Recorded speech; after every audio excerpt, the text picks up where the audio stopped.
All right, hello and welcome to Fridays at 4 on twitch.tv/DDO stream. I'm DDO's community manager, Cordovan, and I've got a special guest with me today. Let me switch scenes and unmute our producer, Tolero. How you doing, Tolero?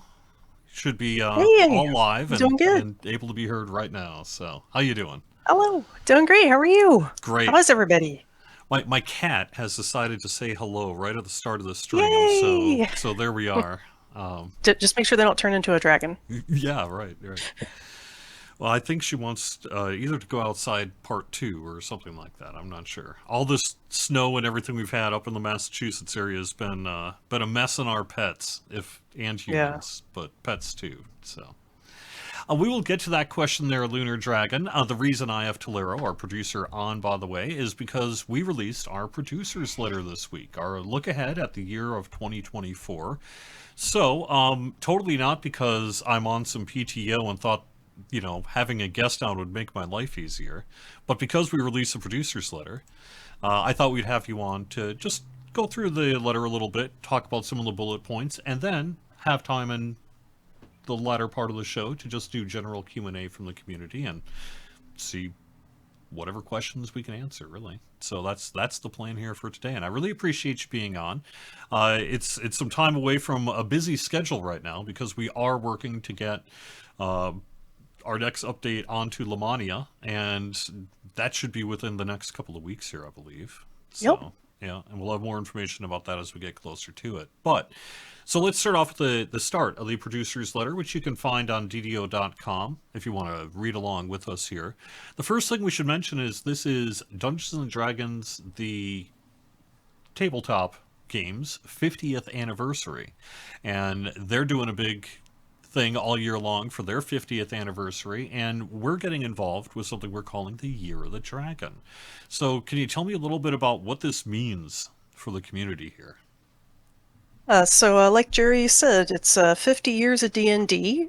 So we thought that what would be cool is instead of just doing kind of a one and done celebration, instead we would try to have something cool every month, all the way until next anniversary. Because 50 is a really big milestone, right? I mean, that's like half a century.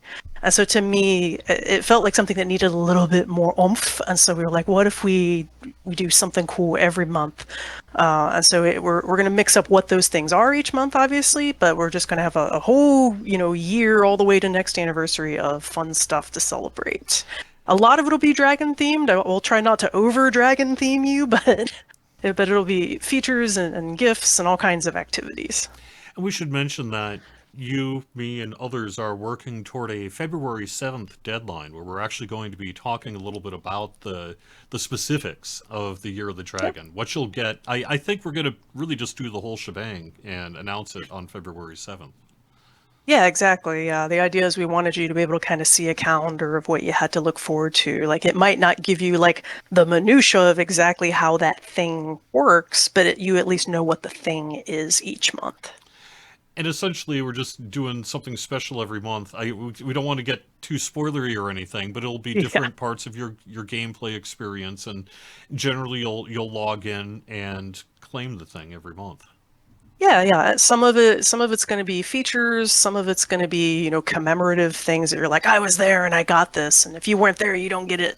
So it should be pretty fun.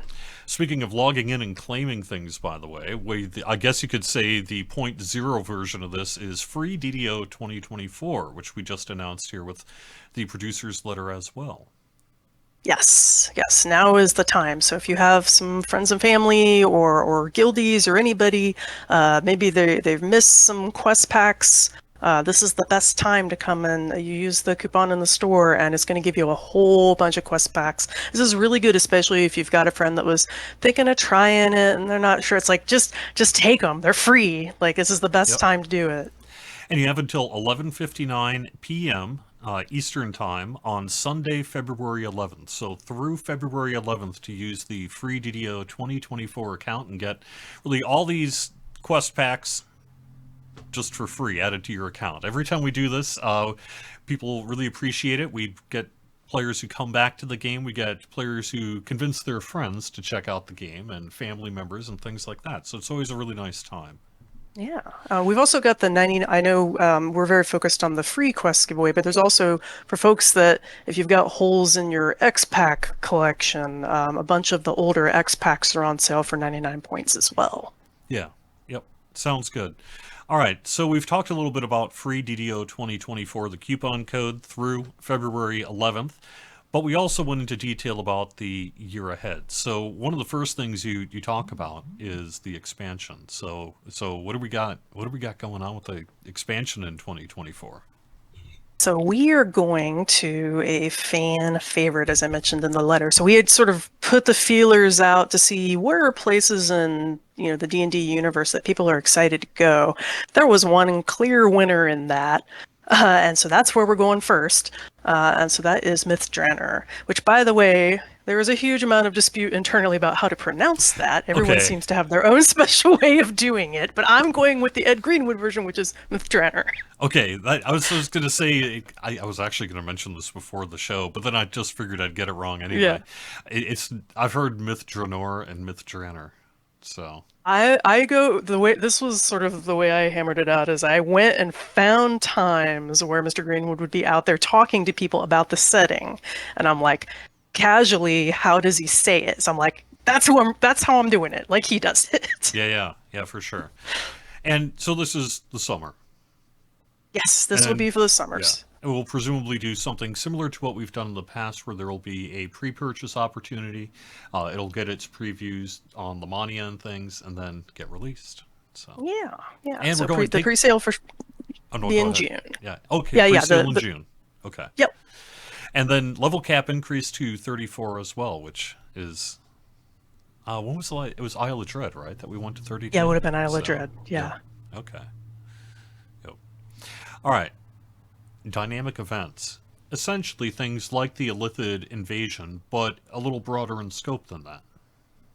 Yeah. I would almost call, some people talk about the tent event. So you sort of tent event, Illithid invasion, these types of what we want is something that's happening in the game world that players come in. There are different aspects of it that are sort of a real-time experience. This plays out over a large amount of time, obviously. With the tent event back in the day, that lasted like weeks and weeks and weeks and weeks, right? That went on for a long time, and then we sort of had an announced finale at the end. This one was a little tighter time scale. We did want to see what would happen if we sort of tightened the time and then made different things that were happening occur on different days at different times to see if that would change the dynamics a bit. But the idea was that the story is more serious than like a festival. Like a lot of our festivals, you can kind of tell that they're meant to sort of be a nod to real world holiday seasonal stuff, and that's sort of, there's a jack-o'-lantern guy, he's loosely wrapped in DDO lore, but you can tell that it's sort of fourth wall-ish. These are not meant to be fourth wall. These are meant to be, no, this happened. Like these invaders came, or the devils attacked this tent, blew it up. Permanent changes to the game. We blew up the tent. Obviously, the permanent change was that it totally changed the tent, and there was new content unlocked.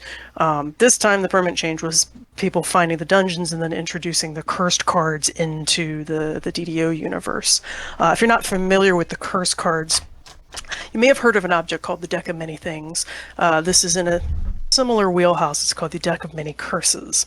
And by combining these cards together and putting them on treasure, it can add effects. And some of those effects you're going to like, and some of them you might not like. And that is the risk of the chaos versus the power trade-offs. Yeah, it's not necessarily statistical negatives as it is opportunity negatives, in that, this is not the exact thing I wanted in this space. But you can also get things that you very much want, too. So, and related to that, we increased the drop rate significantly over around Festival, including giving you stacks of cards for the sagas. And we're going to be doing something there, just kind of keeping it that way, at least for a little while here. Yeah, we tried it with Festival to, just have extra fun for the holiday season, right? And then we sort of looked at it afterwards and went, you know what? Let's just keep it. Yeah. It doesn't seem to be hurting anything. Let's go ahead and keep it, and it's a nice way for people to get it. Obviously everybody that was there day one had a head start on everyone else because they were sort of tackling the dungeons and getting the cards from there. And in terms of getting them quickly, if you're a skilled person, the quests are obviously still the best way to get them. But this gives opportunities for other people too. So about a year ago, we had Severlin on to debut an initial idea of a VIP program, and we've been using that subsequent year to kind of adjust the program and get it ready for release. And my understanding is this is the year where we're going to be seeing this roll out. Yeah, that's the goal. We want to try to bring that out in the spring. Okay. And anything more we can really say about it? It is different from what was initially seen about a year ago in some ways, right? Like some of the specifics of what we were going to offer and what have you. Yeah, we're changed there. The biggest thing about it is we want people to the VIP program. We don't want it to just be about you get quests, because we actually, as you've seen, we're doing these free giveaways, or some years we might change what's coming out, and you're like, well, then what am I getting for being a VIP if everybody just gets my quests free? So that's what we want to shift what the program's doing, is because even while we're doing, free quest giveaways or whatever, you're still getting stuff as a VIP that isn't being given away. That was the main thing we were trying to look for, is what can we do that isn't something that anybody else can just pick up a la carte, or they're just going to get it picked up for free? What are things that you get this because you're VIP and nobody else gets to have that thing?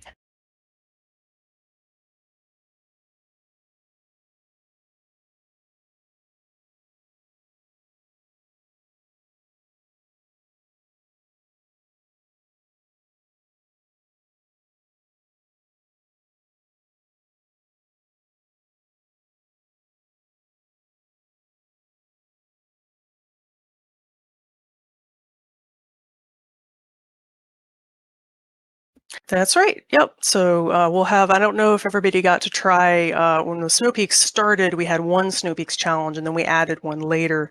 So those will be back for folks this year.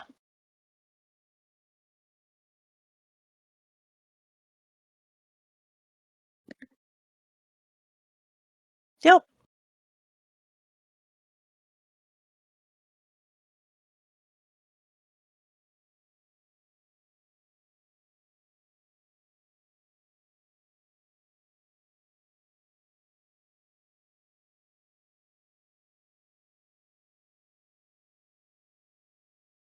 So we're looking at the Epic Oh, Destinies and we're also, I should trying to just take. mention, sorry, you heard me. Chat didn't hear me. I was accidentally muted Ah, there. I'm asking about whoopsie. the Epic Destiny Balance Pass. Yeah. So Epic Destiny Bounce Pass, what we're trying to do is take some of the ones that are sort of on the floor, bring them up, and some of the ones that are out in space, bring them closer to where everyone else is. We're also making some little quality of life changes in the UI. Like one of the changes we're trying right now is little bitty tweaks to some of the way the icons display, so it's a little more clear. Oh, this attack is one that's on this kind of cycle versus this one is a toggle. Like the sort of way that those icons looked was a little kind of unclear. Or sometimes we have contradicting icons. We're like, why is this one a toggle, but yet it's shaped this way? Just trying to clean up some of that kind of stuff, and some other changes there. So that will be coming. Yeah, there are. Sure. I was muting myself because my cat is meowing, and I either Yeah. need to cut to a cutscene and do whatever my cat wants me to do, or I need to better be better about unmuting myself. Sorry about that. We were talking about the Epic Destiny Balance Pass, and there is balance work involved in that as well. We do have some systems level work that's taking place that I know the systems team has been working pretty heavily on, and we'll Yeah. have notes on that on Lamania fairly soon, I think. Yes. There's still more work to do, so the first version you'll see on Lamania is sort of what's been done so far. There are even times where we took some abilities or some parts of trees and just really reworked them to make them more interesting, because it didn't seem like people were really playing with them in their current form, to add a little bit more variety for folks. But you'll get to see a big chunk of it in this first Lamania, and then more is coming, essentially. And just in case I was muted earlier, Snow Peaks begins on January 24th and runs through February 6th, being shut off when we come down for our weekly maintenance on Wednesday, February 7th. So, all right. So That's correct. Year of the Dragon continues in quarter 2 with the monthly things that we'll be outlining in early February, and then we've got an adventure pack. What can we say about the adventure pack? Oh, I don't know if I can get into any of the adventure pack details yet. I We're know trying one to thing that's be kind of awesome. I think we're gonna have. I think it's safe to say that this should be a pretty fun adventure pack. okay. A little more Yeah. lighthearted, maybe, or not. I don't know. The way I would describe it is, like all literature, you sort of, when you have very serious story arcs, you can't really stay on serious 11 the entire time you do. Your brain needs a little bit of an interlude. So this is what we're considering to be a story interlude pack. So we've just wrapped up some big plot points, right? You've had Vecna, you had the Isle of Dread, you've had the Codex, you've had these things that are very serious. And so we're going to just take a quick little breather with this spring pack. So the spring pack is, we sort of think of it as like a slice of life in the setting. This is sort of what's going on in between when the big problems are happening, right? Because the world is alive and things are happening. And it's giving the designers a little bit of chance to experiment a bit too in some ways that I think should be nice and fun. So. Yeah. I think people like it. It's one of those. It's got a lot of nods to sort of gaming culture, I guess is how I would say it. So I think people will appreciate that. We mentioned expansion pre-purchase. That's June to wrap up quarter 2. Clearly, at this point, we can't get too much into the details of what'll be in the packages and things like that. So I know there's a question about what's going to be. Would we have like an archetype in the package and things like that? And we're just not in a position to talk about these specifics right now. Not yet. Soon, very soon. That's the downside of doing the producers letter like this early in the year, is that it's far enough away that we're like, wait, we don't want to like totally like spoil everything this far away. People already asking about the price. I would say, people who are used to our historic pricing, it's probably going to be similar to that. So Yeah. Level cap increase. That's with the expansion release in quarter 3, along with the Year of the Dragon continuation, and then we've got our next raid coming in Q3 as well. Then, huh?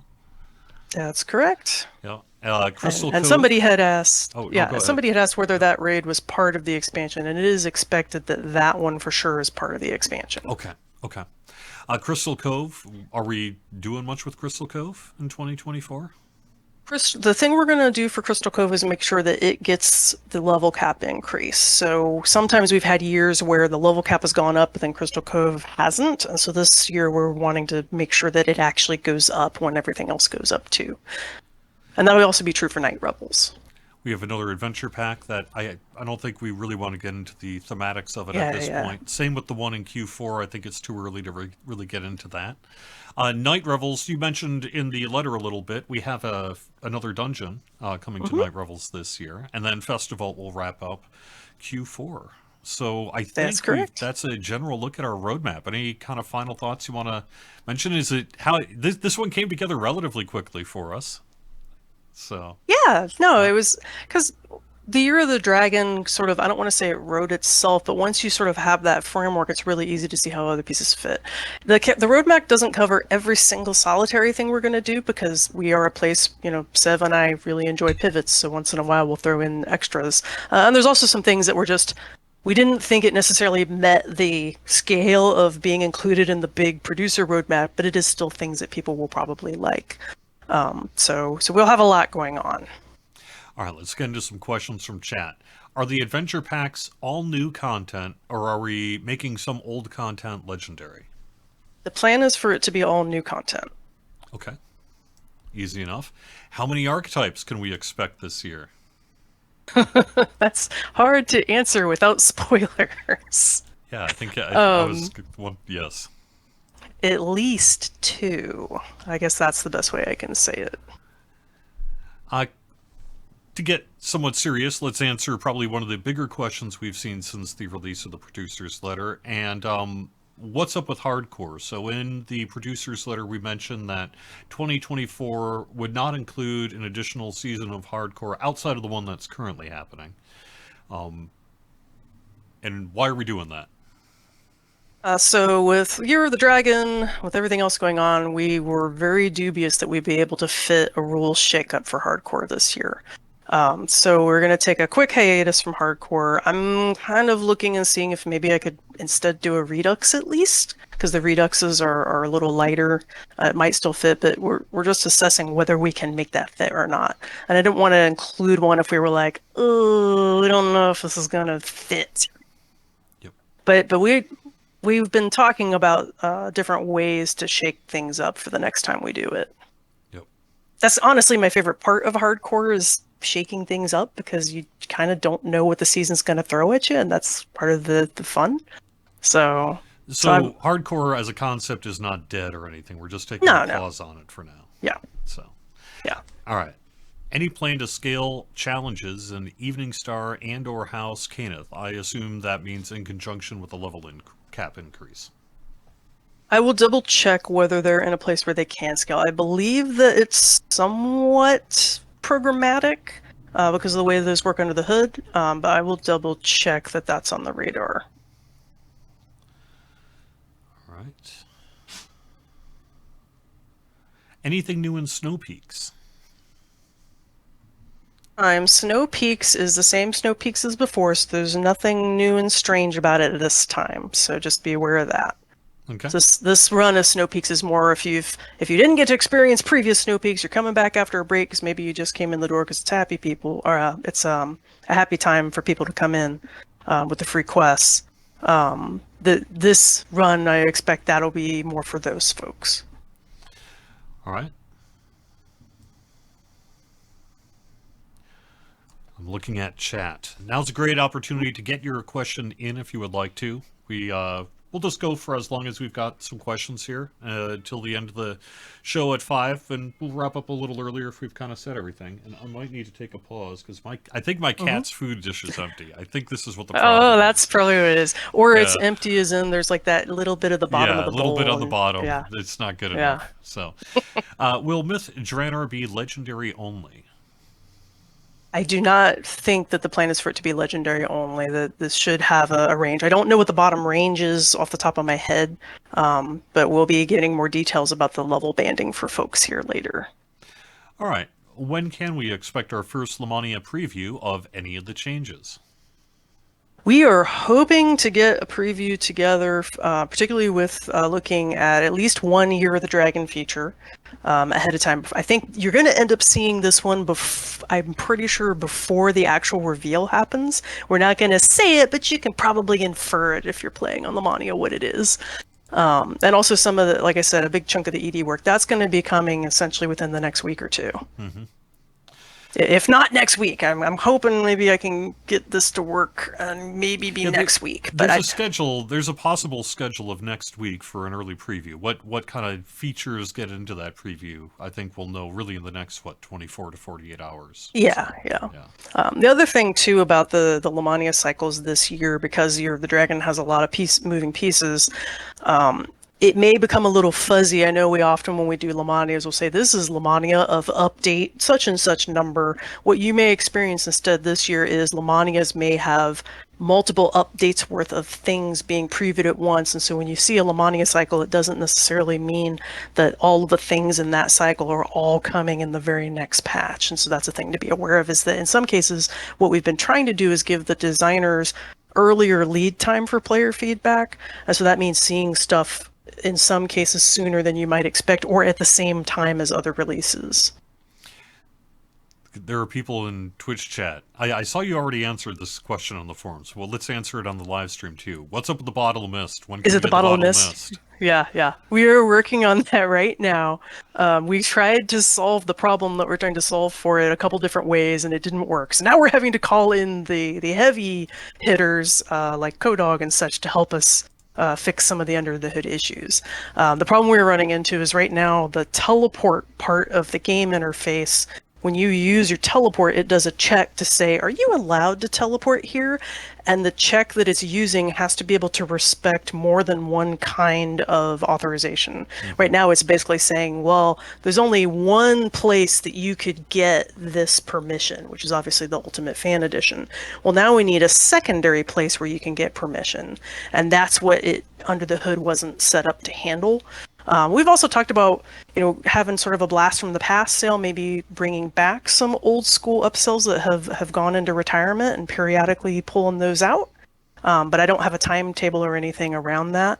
But we do ultimately want to have this a la carte option for people in the store for the really old teleporters. And you're still going to have the best deal getting if teleporters is your thing, the most cost effective way to get them will be to get them in the expansions. But if you're somebody that's not, then the ability to get them a la carte later on will still be there.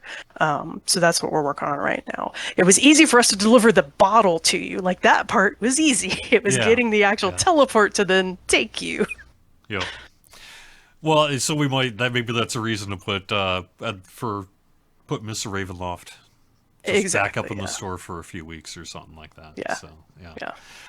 Related to the similar technology under the hood there, Maha0201 wants to know about the Key to Evening Star and the Stormreach D12, which are unique teleporters outside of the current teleportation system, like what we see with the Bottle of Mist. Any chance to add them to either their own same panel or add them to the larger panel in general? We were talking about those as well. We definitely had a problem of we want to see if we could get it in the same panel, but we didn't want to create the scenario that we currently already have with, say, the Bottle of Mist, which is you see this teleport, but you functionally have no way to get it. There's no actual way for you to receive it anymore. Like in the case of a commemorative thing where it's like, well, I was there and I got this, but no one else can get that now. What do I do? So that's the other part that the UI is lacking, is it doesn't give us the ability to dynamically hide stuff from you that you're never going to be eligible to get while still showing it to everybody who is. And then we also were like, okay, well, what if we, like you say, carve it off into its own thing? And so that's involving each of the teleporters has been built a little differently over the eons. So we're having to look and see if we can actually make them behave in the same way. All right. Someone wants to know, when can we get a different color of Reaper wings? They want more colors of Reaper wings. Oh, Reaper wing colors. Yeah. Thankfully, Reaper wing colors aren't very... there's not huge barriers to getting new colors, and I'm especially interested in what colors people are excited about. All right. We mentioned that there would be a dragon-themed archetype in the producer's letter here. And any chance to give a clue or hint as to what class or play style it is? So I've been sort of watching as people were like throwing out all their different guesses. The last sort of parse through that I did, I don't think anybody had yet guessed it. Which I thought was very interesting. The fact that nobody guessed it means that it must be in a playstyle people aren't thinking of. You're going to see it so soon, though. I feel like I'm spoiling it for how do I... What hints can I give? All right. Here's what I'll do. If somebody does guess it, I will go and modify my post in the communities to let you know that somebody guessed it. I'm not going to tell you who got it, but you'll know that the answer is there somewhere. Yeah. If they manage to guess it in time. I think the answer for the next color of Reaper wings is blue. Blue seems to be the clear winner blue in chat here, by the way. People want blue Reaper wings. So. I approve. I like this blue. All right, are we talking like cyan blue, or are we talking like deep blue? I think darker. There's some suggestions for darker colors in general, so like a darker blue, I think. Whatever darker we're blue. Using for the dragons, perhaps. Okay. Yeah. I also see a pink, and black. So I'm not saying there are other colors. Black's there. Always popular. Yeah. Yep.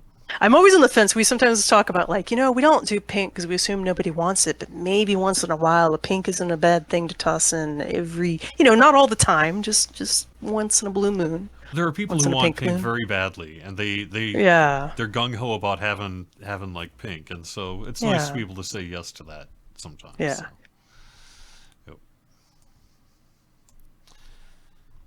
All right, so we have a question from Listen's Chart about filling in more questing in the mid-epics. This person is saying there's fewer quests from about levels 26 to 28 than in some of the other level ranges in the game. So what about filling in some of those gaps in mid-epics? Yeah, that's one of the things we try to look at as we sort of look at where the content is, and we've been peppering in stuff as we go to try to bring some of that stuff up. And that is one of the ranges that's on our, I'll call it the to-do list.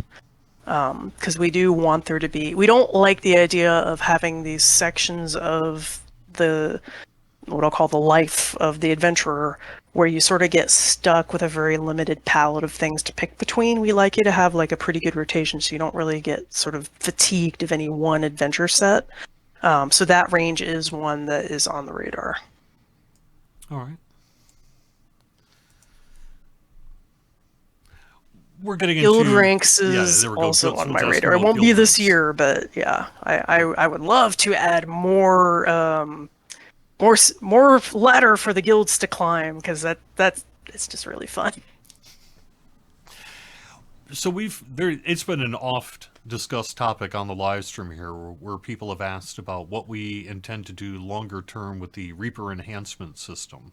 Some people are capped out on points. Some people will really never get anywhere near that many points. And so there's a disparity in belief about what we should do. But there are those in the, who have achieved 152 Reaper points and beyond, who are looking for something to do with their time in Reaper enhancement.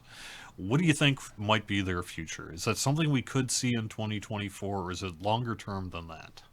I think that one's probably longer term, just given for what we've already signed ourselves up to do in the current year, essentially. 156. Sorry, not 152. 156. Someone is correcting Yeah, me yeah, in chat. So, yeah. No, it is something that we're thinking about how we want to approach, but I don't think that we're going to have that answered this year. yeah. It could surprise me, but that is my instinct. I'm going to broaden the question. This person is basically saying fix hireling clerics, but hireling work in general, that's another bullet point that comes up occasionally. Yeah, hirelings is the most challenging. Getting all the nuances of their behavior. The most common behavior they do is they obviously have their logic tree that they're sort of working down their decision tree of how they behave and how they react. And every once in a while, they get down a branch of that tree that they can't resolve. They'll get in a recursive loop or something where they're just like, I get in a loop, but there's no visual feedback to tell you that that's what's happening to them. So to you, they're just standing there staring off into space. So usually the most common way to get them out of that is you either tell them to do something different to get them to sort of go back to the top of their decision tree, and then hopefully the second time through they don't make it down that branch because they're standing in a different place or there's party members that have other things going on. So the guts of what makes up a hireling happen to live in the same place under the same pair of hands that also deal with perf, which we've obviously been heavily investigating and working on performance. And so right now the scales are, do I work on hirelings or do we continue to keep chipping away at performance? Right now I'm having them keep chipping away at performance, but hirelings are on our radar because they're really helpful. When you need a hireling, you need a hireling. Bulwark is my friend. No one better say anything bad about Bulwark. I depend Yeah, on yeah. that dude, so. There Mustang, are definitely some favorites and some other ones that are like, this one seems to have more recursive loops than others. sometimes I gotta remind him I'm here. It's fine. So, yeah. Mustang 50 liter wants to know, with the increase to level 34, will that change the automatic jump to your maximum level once you hit level 30? The answer to that is it'll bring you back up to your existing XP total in Legendary. So, assuming you've hit level 34 in terms of experience, when you go through that process and reach level 30 again, you will go to 34. But it won't give you free levels. So, if you Right. have maxed out, say, on the previous cap of 32, and don't earn any legendary XP and then go through the reincarnation process, it should bring you back to where you left off on 32, but it won't automatically jump you up to cap. Yeah.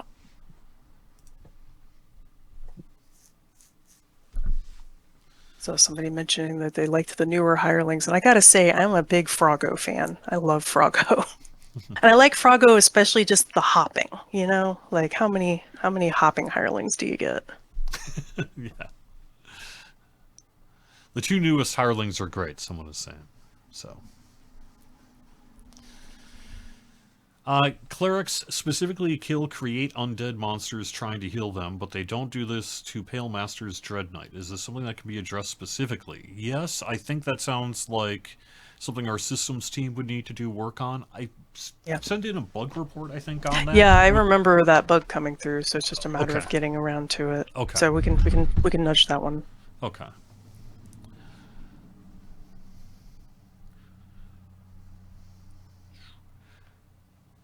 So yeah, we have a lot of demand for cards of cleansing. When they debuted with the deck of many curses, they're a very rare drop, and there are some folks out in our community who would like to see them far more prevalent, perhaps prevalent enough that it can be the basis of assigning what you want to your specific items under the system. What do we see as the future of cards of cleansing? We are starting slow. That's sort of, we started slow in general. Originally, the cards were limited to just one particular content pack, and really only to highly skilled players that kind of know what they're doing. And now we're sort of gradually rolling them out further and further, because when it comes to the curse cards, they're fundamentally altering a piece of loot, altering lots of loot in the game. And so one of the things we know about loot in the game is that since DDO has existed for going on 18 years now, there have been many different types of loot added to the game, both on implementation and style and functionality. And so we want to make sure that the curse cards aren't doing anything bad to them, but beyond their curses. So we've started off cautiously. Over time, we are more and more likely to introduce more and more ways to get things. That being the cards of curse cleansing, which would allow you to essentially remove the cursed card from your item and then reapply another random effect to it. Yeah. So, I think we already talked about hardcore CP Adkins, but just to reiterate, so for future hardcores, are we planning to redo previous seasons or do a new one? I think the answer is depends and yes on both.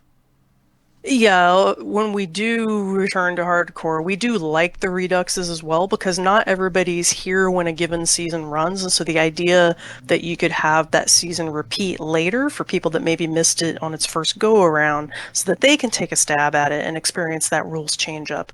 And obviously everybody who did it the first time, they've got the version of the cosmetic that's got like that seasons, like, hey, this was when this season came out originally, it was this season number 1 or 7 or whatever the number happens to be, and then when it gets redux, you just get that number change.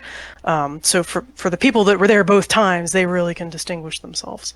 But the reduxes, we like them because people do get another chance at it. We also, the subsequent times, I don't know how people feel about this aspect of it, which was when we do the subsequent run, sometimes we soften things a little bit in terms of like maybe how hard the goalposts were.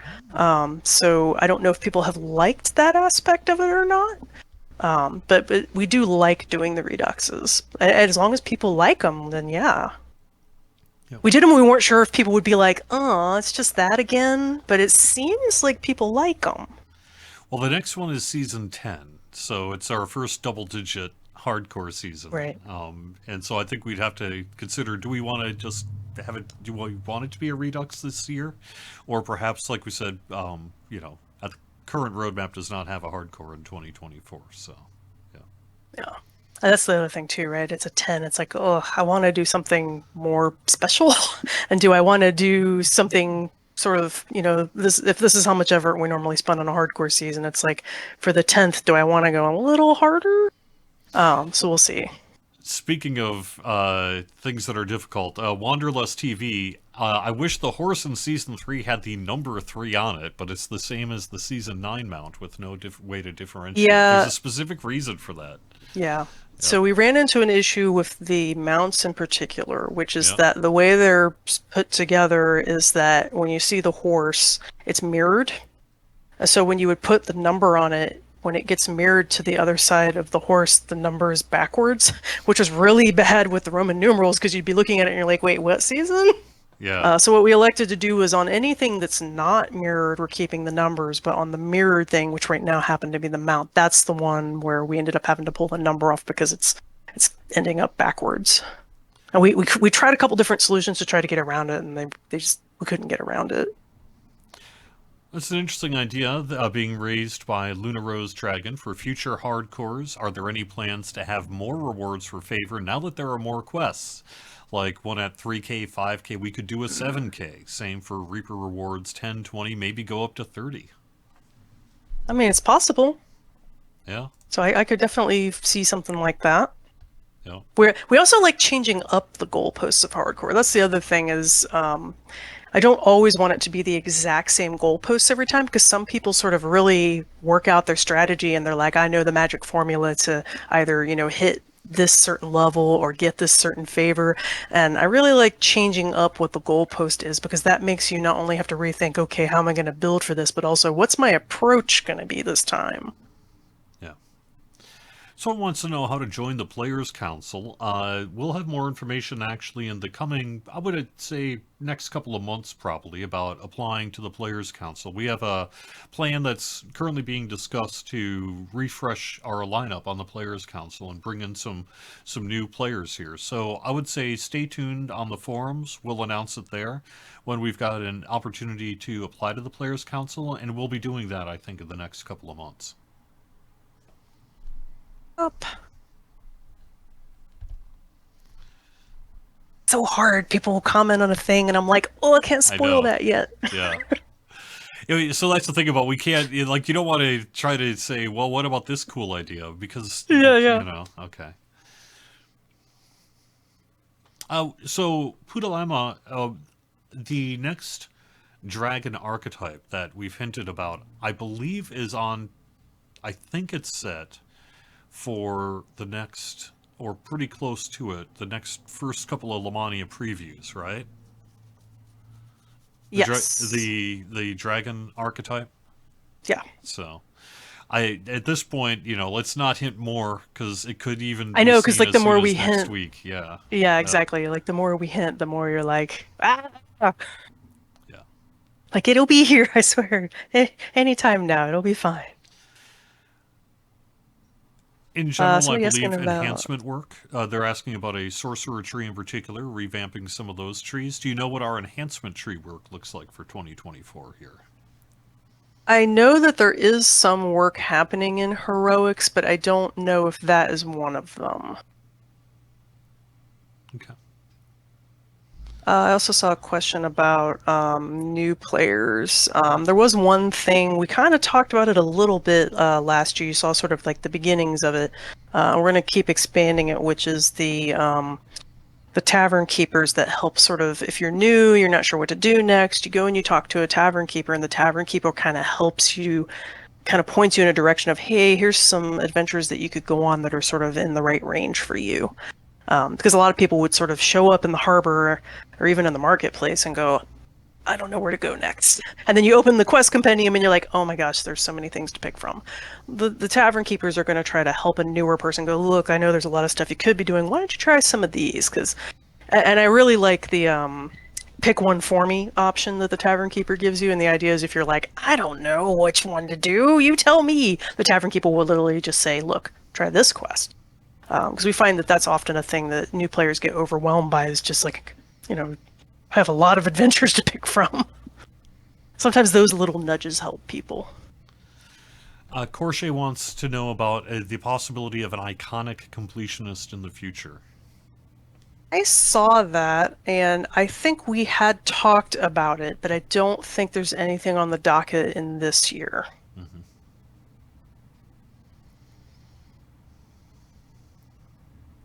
So, plans to add barkeep advice for taverns elsewhere. Love the idea. I think it should be implemented in all zones, enclaves, etc. Yeah, that's sort of the goal we're working towards, is to expand it deeper and deeper and deeper in. So we started with the harbor. Next up, we're going to hit the market, and then we'll start working through some of the house wards and other areas. We're sort of doing it chunk by chunk so that we can really make sure that it's taking you to the right places. In some cases, we might have to take a quest or two and adjust what their current level banding is. So a quest that used to be, say, like level 2, we might take a look at that and go, really, this is more of a level 3 quest, so let's adjust that so that the person is sort of taking you through depending on what range you're in. So that's But we're also trying to teach them how to actually find other people to play with, and that's another area that the early game, when you get through the Korthos experience, it doesn't really kind of really direct you at, hey, here's how you can find other people, or hey, here's how you can actually look at your favor patrons, or etc. And we're hoping that the Tavern Keeper will kind of help as you're sort of on the training wheels through the harbor and the market, but once you start getting up beyond the market, we actually do want you sort of, look through the compendium and look through the LFMs and like find people that way, because it's really fun to play with other people in DDO. We have 2 adventure packs in particular that have occasionally non-linear progression in terms of level to dungeon. That being Sorrowdusk and Tangleroot. And Maha0201 wants to know, any plans to level squash those old packs, essentially make it so that it goes linearly, which I know particularly it becomes a bit of a hardcore concern sometimes for those who are playing at the end of the range and then discover that the quest is higher, right? Yeah, normalizing some of the older quest packs is a thing that we're chipping away at. We have to move a little carefully, obviously, because we don't want to squish one in a bad way where suddenly we're like, oh, we had this range from 3 to 8, and because we squished it all down to 4, now there's nothing in the 8 range. We're trying to watch for that sort of problem. But that is one of the things we're trying to do, is normalize, because like I say, there are older packs where the level disparity and the range of the quest is just really broad. It's like if you try to just play that quest straight through, you just hit a wall. You're like, I am not high enough level, or I'm getting outside of the range because of the level restriction that I can't actually play the thing. Yeah, I like Tangleroot in particular. You'll tend to come back when you've kind of hit new level bands and progress that way. But like Threnal has a bit of a progression issue where one level is higher than the next one in the quest. So it's a rare situation, but it does exist there. So yeah, it's the most common in the older content, to be honest. Like the stuff that came out more like in like the 2006 to 2008 range. So guys, we jump from 30 to 34 just like we jumped from 30 to 32 as long as we got to 32 once before, ? No. You will continue to have to earn the experience through the epic level band. So I think I understand what you're saying, because you're associating the level 32 level cap with the jump when you go through, say, an epic completion or an epic reincarnation. So you go up to level 30, and then you're brought back to your current position on the legendary XP track, right? So if that is the current level cap of 32, you will be brought to the level cap. But if the level cap increases and you have not earned that experience to get from where you were to where the new level cap is, you're not going to automatically jump to that cap. You will have to earn that XP from where you left off, which would be at the prior level cap of 32. So, for example, if you epic reincarnated, you'd hit level 30, you'd go up to 32, and then you could quest to get your way to level 34. So. But yeah, once you earn it, that's a different story. Yeah, and then once you are at level 34, if you were to do an epic reincarnation again, then when you hit level 30, you would indeed go to your existing place on the XP track, which would be the new cap of level 34. So. Yep.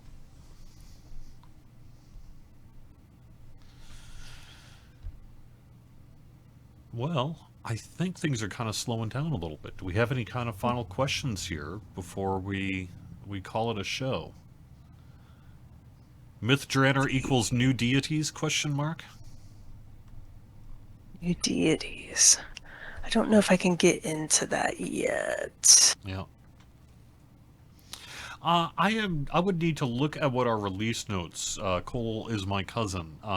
Cole's my cousin wants to know about why Runearm shot distance was shortened in a few cases with the introduction of the macro technic Epic Destiny. And there was a release note that was about that went into the detail of why we normalized some of the Runearm shots. So I guess I would refer you back to the release notes where macro technic debuted, and I can't remember what that is now. But yeah, I'd have to go back and look at that one. So I really can't give you a more concrete answer than that. So I mean, I don't think you, unless you know, right? But I think that was Steel Star and others on the systems team who did Rune Arm rebalancing, and it was part of that. It was about, if I recall, it was a combination of trying to normalize shots so that you wouldn't have as many shots hit walls and floors and rocks and other breakables and Yeah. things like that. And so there was some tweaking that needed to be done there. I also see a question about if they're going to get like a Shadow Veil or Hellsfar and Mithranor before you go to the ruins. Generally, we usually, when we're going to a new place, there will be some public area component.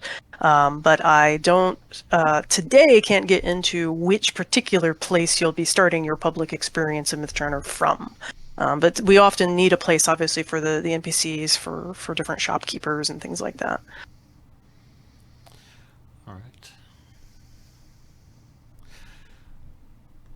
There's a suggestion to improve the Feywild Muse, especially the legendary version. Looks like there's a specific bard song set to the heroic with that. We can take a look at Okay. that.